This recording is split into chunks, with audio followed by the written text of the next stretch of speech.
Well, good afternoon, everybody. Thanks so much for being here today to talk about kids and money. I'm Nancy Patton with Canvas Credit Union. Joining me today from Canvas is Liz McMillan. She's a rep from Canvas to CSU. So, as students, or if you were faculty or staff, there's some amazing programs available from Canvas specifically to the CSU community, and Liz can help you get connected to all those things. We're going to do several things that are sort of interactive.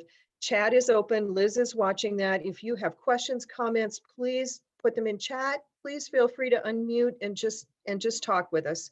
It's a small group. We'd be happy to do that. We are recording, so that's a thing. And then we're going to use polls. If you're not familiar with the polls, we can see how the percentages of people who answered a question a certain way, but we can never tell who answered what. They're anonymous. So we'll be doing that. I think that's all the housekeeping for the moment. No, say there's two more housekeeping notes. If you want these slides after we're done, just put your email into chat and we'll make sure that Liz sends out the slides to you. And also, we are giving away piggy banks today, and they're nice piggy banks. I'll show you a picture of them later. So if you want to be entered to have one of those piggy banks sent your way, put your email into chat and we'll do that. Here's what we're planning to talk about. Why do parents have to talk to their kids about money?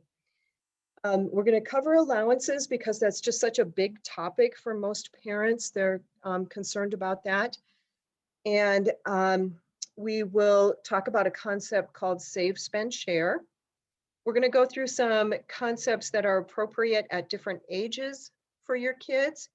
We'll touch on credit and talking to your kids about that. If you want to talk about college savings plans, we'll touch on that one as well.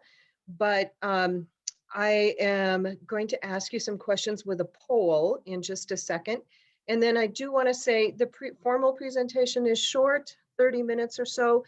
And then we really want to just open up the microphones and listen to what your concerns and challenges are. So let's take our first poll and just a couple questions for you to answer there. That first one's multiple choice. If you have kids in different age brackets, go ahead and check all that apply. And after we've had some voting, I'll share out what the results are.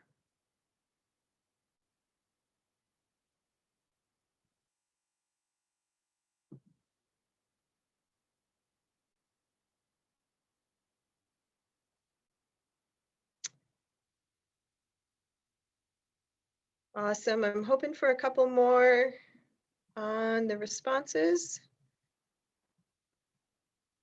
I don't think they have kids, actually.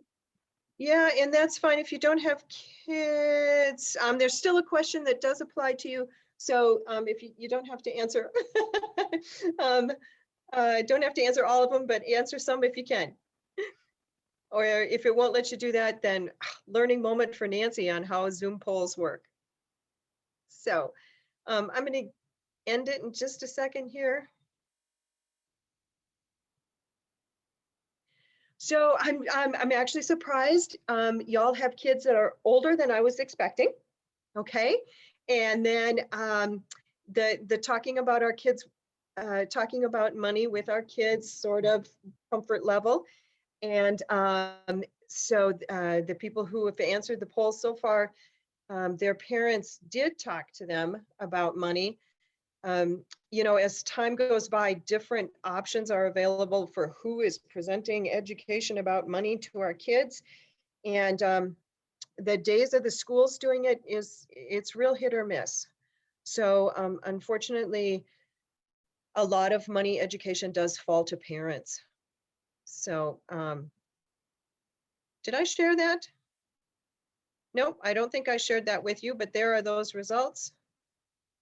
And we will move on to our next slide there about, why parents have to do this.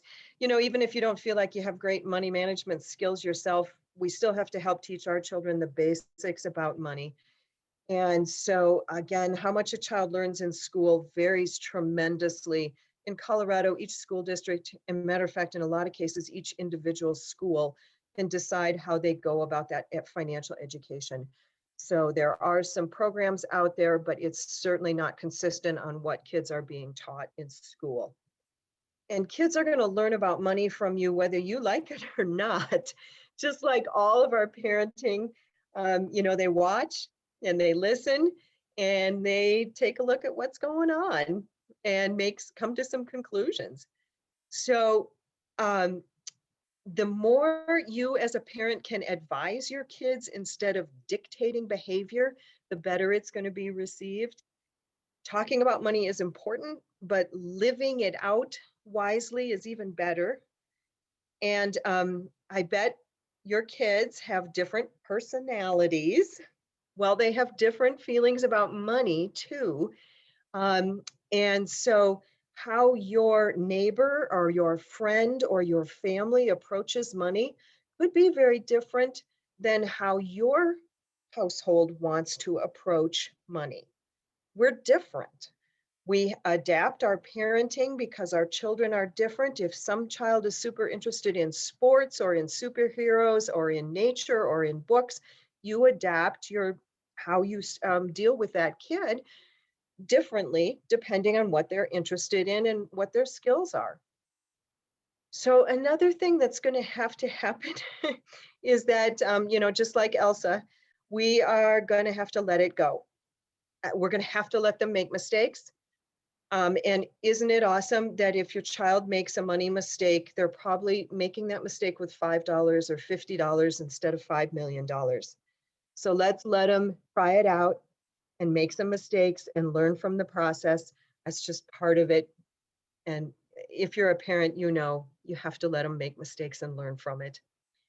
And then, as we've said, every family is different. We have different incomes. We have different values and styles and skills with our money. We aren't all entrepreneurs. Some of us don't like math. We grew up with different models, different attitudes. Even within your relationship, it's real possible that you and your partner may have very different approaches to money. So just like all of parenting is a balancing act, teaching our kids about money means we do the best we can with what we've got. And we're going to be different. We're going to have different approaches to this really important topic. Here's a couple other thoughts about what's going on in general right now with our money in society. We've moved to more of a cashless society, digital applications with our money. And it's had some unintended consequences when it comes to our kids. Coins and bills are just much easier for young children to understand than looking at the numbers on an app or the connection between feeding a card into a machine and you've made a payment. So especially when your kids are small, consider using some cash and having them learn about those ideas. It's also a really good idea to let your kids see you paying bills. And we have increasingly moved to automatic payments. And so there's no time. In the old days, you sat down with a checkbook and wrote things out. Well, that's gone. I mean, do your kids even see you paying a bill? Is it set up automatically? And they really have no idea. It just happens. And there's no connection between the fact that you used a lot of electricity and you have to pay for it. Another reminder as you are helping your kids understand that these things come with a cost and you have to send money away. What's your attitude when you're doing that? Are you muttering things under your breath about paying those bills? Or are you setting an example that, this is a chore, it needs to be done, but can it be a positive experience? When you go shopping, do your kids see you looking for the best prices? We used to go to the grocery store and we'd stand in the aisle and we'd talk about green beans and do we want the brand name or the store brand? Are we going to get the biggest can? It was comparison shopping, it was nutritional advice, and it was family values all at the same time. And now if you're just ordering online and you go to the parking lot and they throw the groceries in, there's a disconnect, a missed opportunity to explain some of that to our kids. And really, there are some things that we have to teach our kids also about the value of things. There are some things we are not going to skimp on. We are going to have Oreo cookies. We are not going to have the store brand sandwich cookies. So you have to balance out some of those values educations that are missed out on as well. Do things just magically appear on your doorstep? Can you find a way to involve your kids in the decision making that goes on getting that thing to the doorstep? One of the other things we're going to encourage is that children have their own savings account. As they get older, we'll move to checking accounts, but it's just really important that kids understand that money's not just for spending, that it has other uses.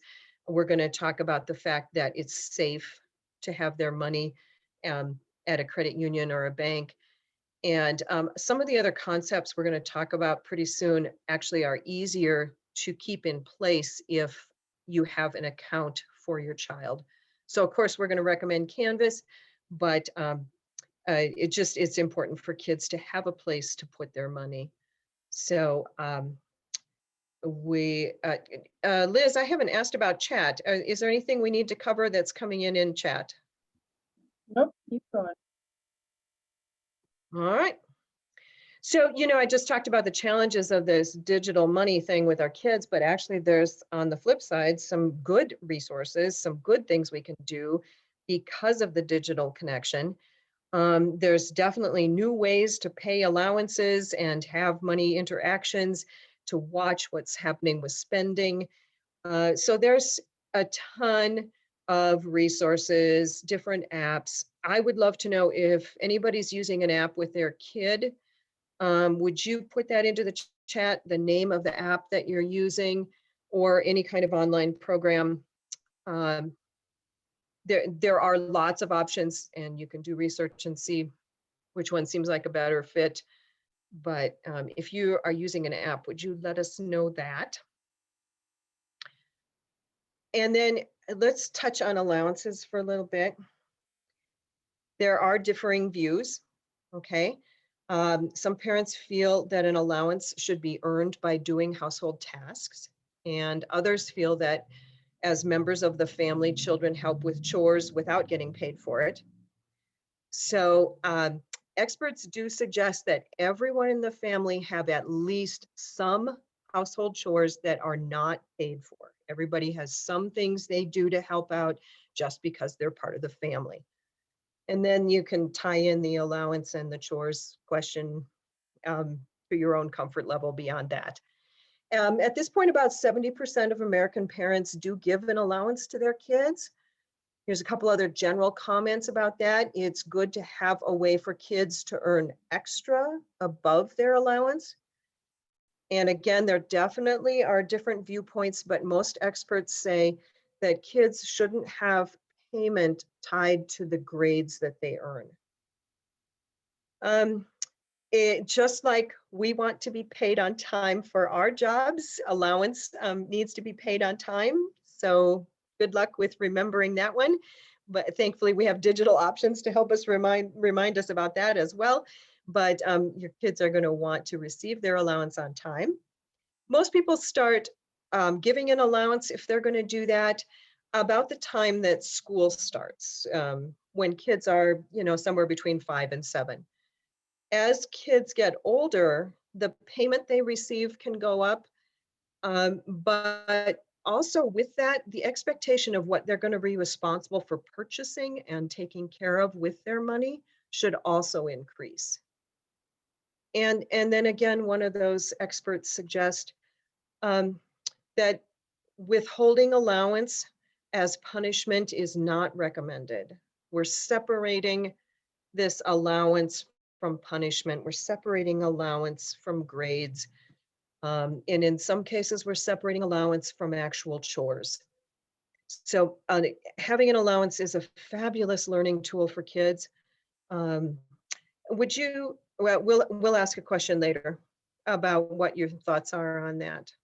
So here's another general concept about kids and money. It's called save, spend, share. And the idea here is that we're teaching kids that there's more to money than just spending.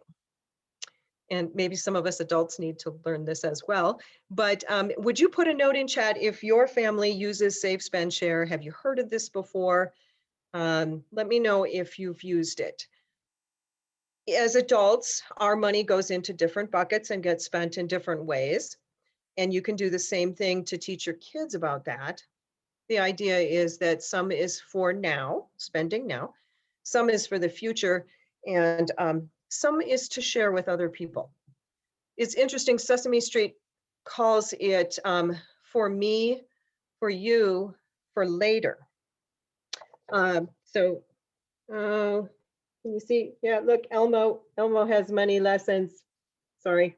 And so even Sesame Street, you can look online, find some resources about for me, for you, for later. And it's a pretty common concept just to help kids understand that money has more uses than simply being, let's go to the store. So every family is different regarding how the money is split up. A common approach is 10% of their income be for sharing, but you can make this be whatever you want. If your child has a savings goal, they're trying to save up for something, it's possible that they'll pay more into their save jar than at a different time if they don't have that big goal. But these are personal decisions about how it should be split up. And then if you're paying in cash, don't forget that you can't give your kid a $10 bill and have them break it up into save, spend, share. You're going to have to find a way, if you're paying cash, to have smaller amounts that you're giving to the kids. We're going to jump into some ideas about money that are appropriate for different ages, but I want to launch another poll and see what you think about a couple things. Whoops. So let's see.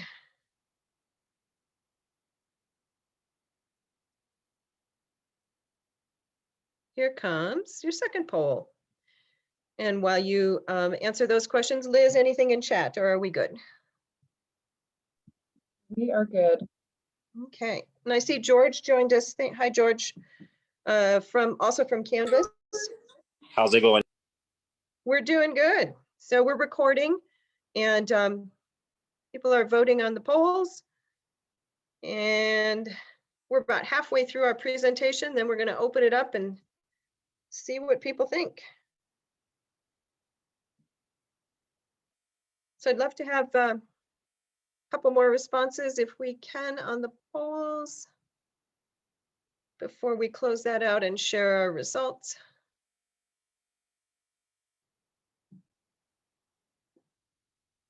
Okay. Here's what this group thinks about these questions. Did you receive allowance as a kid? Oh, we have more no's than yeses on that one. And then for those people that are looking ahead to the future or have kids right now, that's been reversed. More people planning to use allowance than not planning to use allowance. And so we have some cash users. And again, you'll remember that I was saying that for young kids, especially, that cash introduction to money is especially important. I mean, for adults, plastic doesn't make sense in a lot of ways, and PayPal and Venmo and whatever. So especially for kids, these electronic connections don't seem as real as coins and bills. So if we can use some coins and bills when the kids are young, it helps them get a start. I can't believe I forgot once again to share that. I wish somebody would just yell at me when I do that. Those are those results. Sorry that it took me that long to share with you.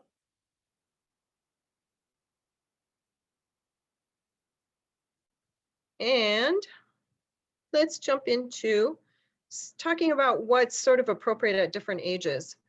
So here's 5 things for some younger kids that are just really basic concepts about money. You need money to buy things. You get that money by working, unless you're a trust fund baby, but for most of us. We get that money by working. You may have to wait a little bit to get what you want. I'd love to have all of us encourage our kids to think that it's fun to save money. And then that concept of wants versus needs, especially with kids understanding wants versus needs. And I won't dive too deep into a lecture on that one. We'll let you figure out how you want to tell your kids about that. There's piggy banks that have been broken into different sections, sort of like the save, spend, share concept. These are labeled save, spend, donate, and then there's a fourth one for investments. So if you want to be entered to win one of these piggy banks, we've got 5 of them, and there's just about enough people on the call that everybody could get a piggy bank, but I don't want to give you what you're not going to use. So if you want a piggy bank, throw your name into chat, throw your email into chat, and we'll arrange for you to receive one of those piggy banks. They're actually co-branded with CSU because they came from CSU Extension several years ago. So kind of a fun way for kids to be thinking about, again, all my money doesn't have to be for spending. I can think about it for different uses. As your kids get older, now they're in grade school, and they can do more of the decision-making about their money. When they're little, you're really doing most of the money management. Now they're making their own decisions, and that means there are going to be consequences when they make a poor decision. That's how we learn. So this is the time to talk about wants and needs. You know, a lot of times they're influenced by something they've seen at a friend's house, or they've somebody showed them a video about this amazing toy. And so it's important, again, to make that connection between what's real. What does it look like on the video? It looks amazing, but you get to the store and it's way smaller and it's way cheesy. And you know it's going to break tomorrow or today before you even get home. But so we have to help them connect reality with what they're seeing on the media or hearing from their friends. So a lot of education based on, can I believe what I'm seeing on the YouTube video? And this kind of situation is where an allowance is really helpful. If they have their own money, or if they've been gifted money and they've hung on to it and have it available to them. This is where they insist they have to have this thing, and you can say, you know, okay, I'm not going to spend my money on that, but you can spend yours. And it's really amazing how many times kids go, oh, I have to spend my money on that? No, I don't need it. So that, again, having the kids have control over the spending, and they're making the decision about what are they going to do with their money. Really important concepts. Another thing is to encourage them to plan ahead. Is their birthday coming up and you know they're going to receive cash money? Have them think ahead and have a plan about what they're going to do with that. And of course, the same thing applies to adults. You know, it's tax season. If you're expecting a tax refund, I'm going to encourage the adults to have a plan for it as well. So, and a concept of planning ahead when you know that money is going to be coming in. And finally, I'd encourage them to actually visit the place they have an account, and actually take money in and put it on deposit, or go in and withdraw money so they can go spend it. But have, again, that reality check, that connection between my money is what, and a real life place with real life people and real life cash that they're dealing with. So a couple concepts there just on that in this age group, making things really connect with reality. Now, as they're getting older in middle school, they're maybe more interested in actually earning money. Their desires are bigger, more expensive. And so now is a great time to teach about being a smart consumer, doing that comparison shopping, and introducing the idea of when to buy something of a higher quality, which things are okay to let slide at a medium or low quality, and which things are you going to hang on to for a long time, and it would be worth it to spend more on this item. So more complex ideas about being a smart consumer. And then I do want to encourage you as well, and this middle school age, to be watching for what their career interests might be. It's amazing that we really need to be thinking about it at that young of an age. Make sure that we have kids thinking about what kind of jobs appeal to me? What kind of pay does that involve? What kind of hours? What kind of locations? Be thinking ahead on careers as young as middle school. And then one of our parents had kids in this group. Gee, I'm really sorry. It can be the, gee, I know everything and you don't know anything stage. George can probably relate to this. I think he's got somebody in this age group as well. Gosh, anything you can do at this point to go ahead and tell them about complex ideas like investing and insurance and careers and credit and lending. They are still listening. They may not look like it, but they are still listening. And most teens are going to want a checking account now and a debit card. This is going to help them with doing their own spending. Teens are a really powerful economic force. They certainly spend on fast food and entertainment, but those are those in the moment purchases. Can you stretch their vision a little, help them think about bigger things like, are they saving for a car? And maybe they aren't going to actually buy the vehicle, but are they going to have other costs, insurance, repairs, gasoline? Stretch their thinking a little beyond the in the moment, let's go to McDonald's. And this is when career and college conversations really become more important. Is there an entrepreneur, an artist, a salesman, a mechanic? What if you have a budding politician? All of those types of jobs come with different financial aspects. And so be sure you're thinking about not just, oh, that sounds like a great career. You think about the financial side of that career that they're pondering. And one of the other things that starts happening as their expectations and desires for more expensive things comes is that they may want to borrow money from you. And they need to be exposed to those ideas that go with borrowing money from the bank of mom or dad, as well as what goes into borrowing in the real world. And you can talk about credit and borrowing money, using a loan. If you're going to loan your kids money, actually do a written contract with them. Have them sign it and date it. Figure out the payment plan. Charge them interest. That's how real life works. And it's a really critical lesson to learn that borrowing costs more than having the full amount on hand. And then you can teach them things like habits that are really important for their credit building, like paying on time or paying early, paying extra, and getting out of debt quicker.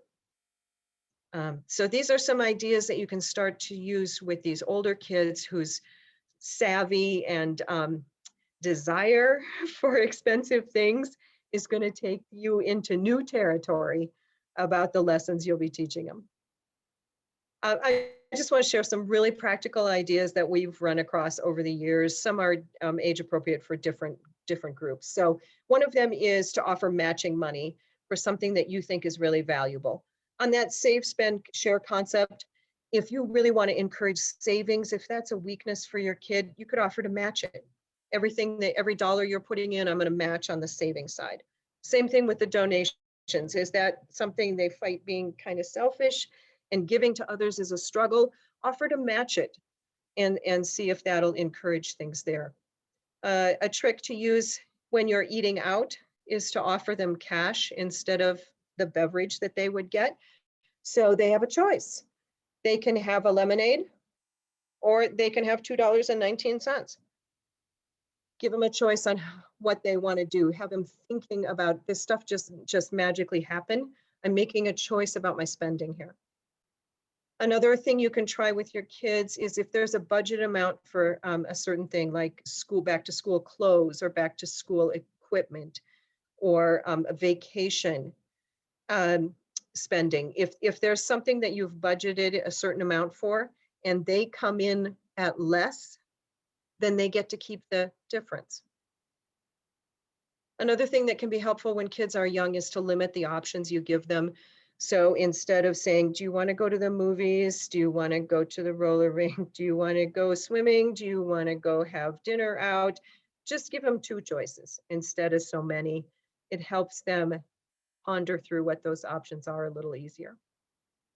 Another thing you can consider is family decisions about spending. Again, if you're going to go on vacation, for the month prior to going on vacation, if you usually go out on Friday nights for pizza, can you say to your family, hey, what if we didn't go out and we saved that money and we did something really special while we were on vacation?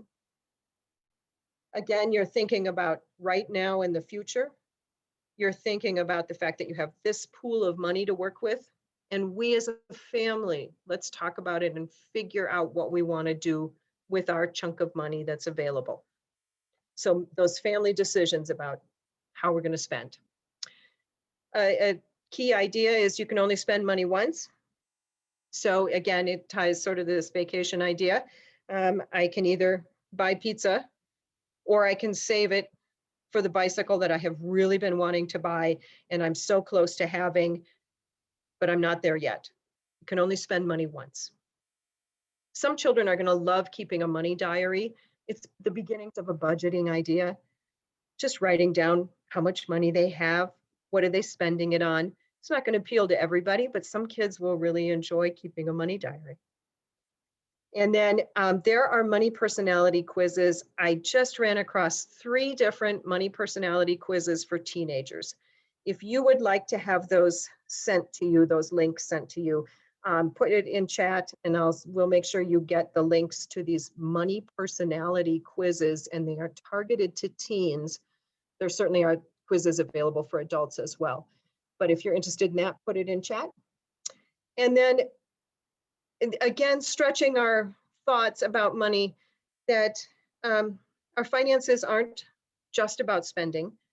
And is there something we want to do with giving? The common phrase is, are you giving your time, your treasure, or your talent?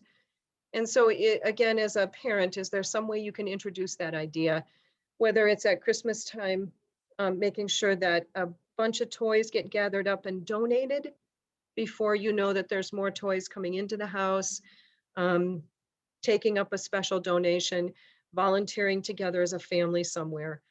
Some ideas just around the thought of stretching their minds about money's more than spending.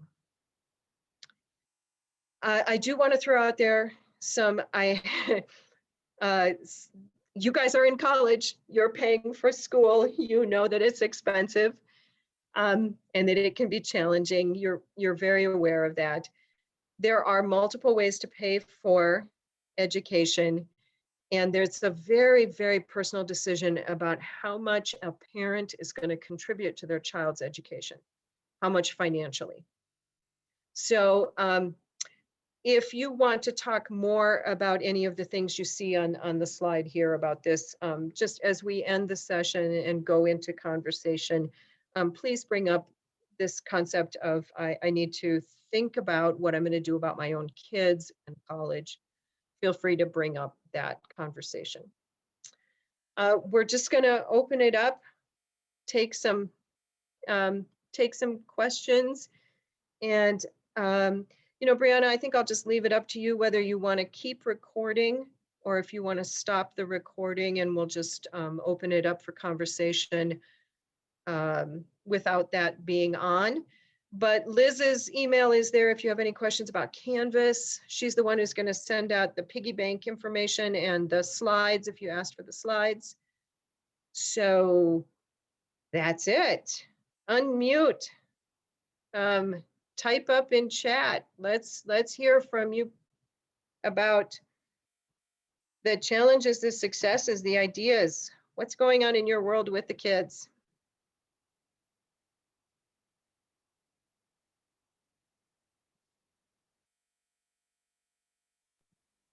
So if you can touch a little bit on more of a teacher's perspective, so not necessarily teaching your own children, but teaching students about money, things in the classroom.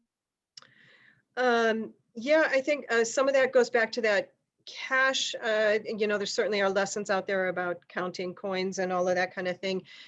I think that the save, spend, share concept is fairly uniform and could be taught. I don't know that you'd want to know your parents, I guess, and maybe ask them if they're comfortable with that concept being taught as a teacher. Um, the um, the other things about, I mean, like credit, depending on how old the kids are, oh my gosh, there's huge conversations about credit. How does borrowing work? And we'd be happy to talk with you about creating some lessons or some basic concepts that could be communicated to kids about the credit thing. It depends a great deal on the age. So I don't know how helpful that was. I don't know if sending you the slides from this, and as a teacher, you could pull out the ideas that that work. A lot of it is that spending money once. So it's a decision-making process. Am I going to go have pizza with my friends now? Or am I going to be $15 closer to having the bike that I've been wanting? So this was for geared towards middle school or high school age. I was also thinking even budgeting concepts similar to how we do reality fairs, like making them do actual lessons with pretend money. Yeah. So there's something called an allowance game. A CSU extension uses this, or they used to, and it's very simple. It's the concept of they don't have actual money. They use beans, but I mean, you could do it with real money or however you wanted. And you move the categories around. You're given this much to work with. How much are you going to spend on different things? And it reveals what's most important to you. I'd much rather have a big house I haven't used these for a while, but it's like, am I going to the movies or am I saving for my bike? Or what's more important to me? So those are there. George, do you have anything else that's that middle school, high school? I mean, gosh, the reality fair. Well, yeah. One thing that's been working for me in the middle school is when we pretty much split the students up into teams and have that Jeopardy game.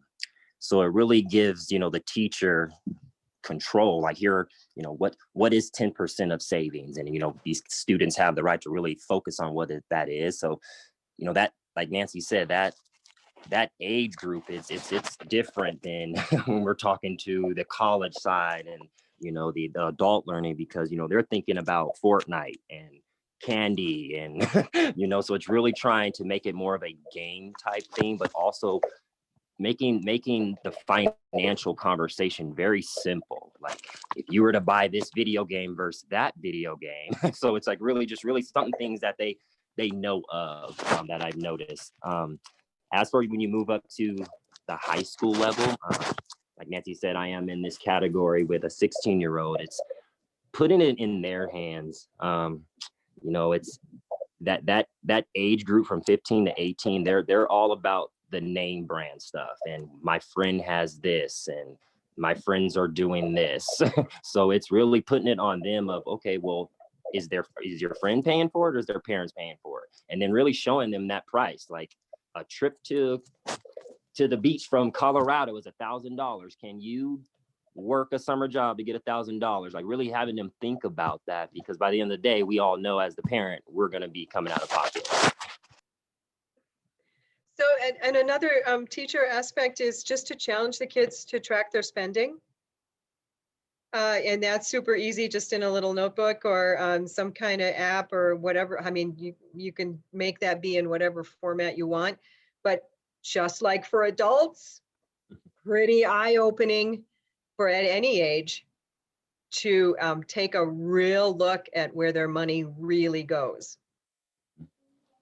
Also, like having the kids trade things. Like if you want this video game, let's sell this old one to get the new video game. It's you buy a bunch of Christmas presents and they only play them for that day, and then they're stuck in the closet. So it's things like that. We're getting them thinking like, okay, I need something new. Well, let's get rid of the old one.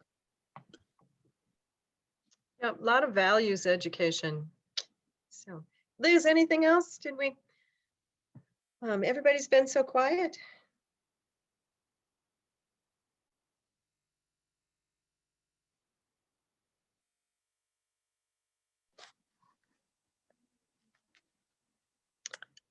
And then I'm going to give you like 15 minutes of your afternoon back. Well, here's a simple game everyone can play that I've been teaching my 6-year-old, Nancy, Monopoly. It's Oh, crazy how good she is.